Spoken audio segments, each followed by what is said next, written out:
Hello friends, HSC education में एक बार फिर आपका स्वागत है। और ये जो मैं दिखा रहा हूँ ये इग्निशन सोर्सेज है।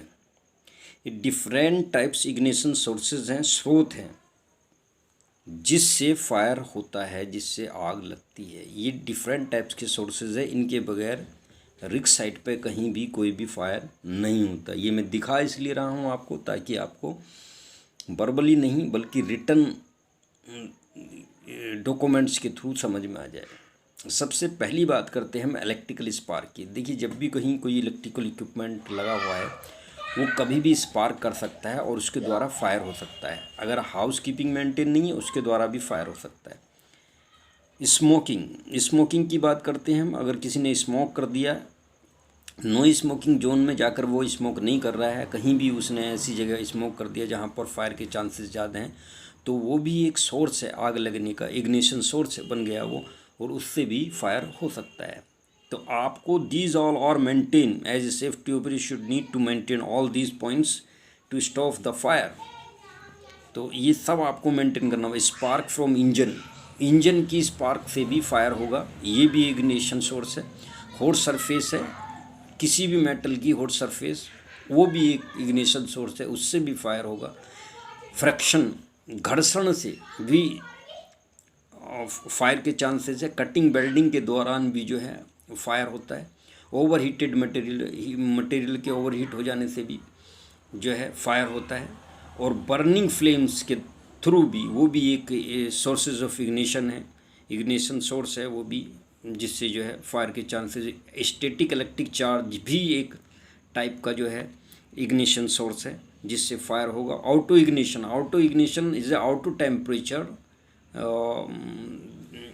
उसके थ्रू जो है कोई भी जो मटेरियल होता है वो स्वतः ही एक टेम्परेचर उत्पन्न कर देता है, जिससे जो है आग फायर के चांसेस बढ़ जाते हैं। एंड बैटरी ऑपरेटेड इक्विपमेंट भी एक इग्निशन का सोर्स है, जिससे फायर के चांसेस बढ़ जाते हैं। तो फ्रेंड्स, ये मेरा समझाने का आपका मतलब ये था कि बहुत सारे सोर्सेज हैं जिसके द्वारा फायर होता है। अगर इन सोर्सेज को आप मेंटेन कर लेते हैं, उत्पन्न नहीं होने देते, तो फायर नहीं होगा।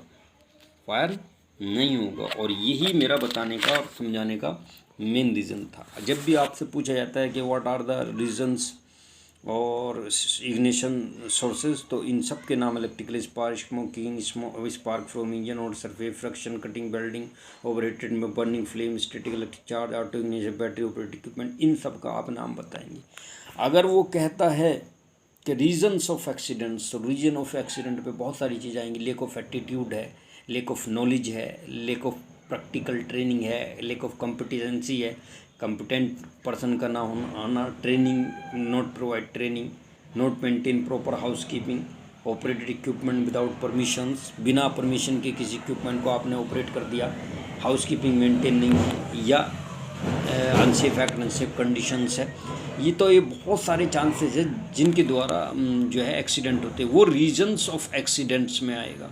या ऑपरेटिंग इक्विपमेंट विदाउट परमिशन है, नॉट प्रोवाइड द पीपी आपने नहीं दिया, वो भी एक रीज़न हो सकता है। या पीपी का सही से इस्तेमाल नहीं किया, या आप वर्किंग विद हैजार्डस कंडीशन, वो भी एक सोर्स हो सकता है एक्सीडेंट का। ये इग्निशन सोर्स है, वो सोर्सेज ऑफ एक्सीडेंट की क्या सोर्स है, क्या कारण है। तो ये अलग अलग हैं। आपको अभी ये फायर का मैंने बताया है। रीजन्स ऑफ एक्सीडेंट में आपने सीधे बताना, lack of knowledge, lack of attitude, lack of experience, lack of housekeeping, not proper maintenance of the equipments, working with defective tools, ये सब, lack of competency, lack of training, ये सब जो है all this points they will covered in reasons of accidents में।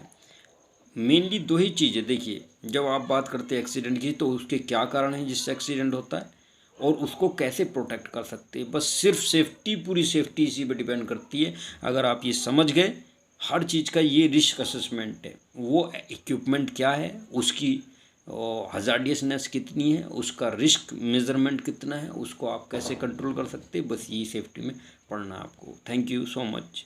Like, share, subscribe. आप video को like, share, subscribe कीजिए अगर पसंद आ रहा है तो। Thank you so much.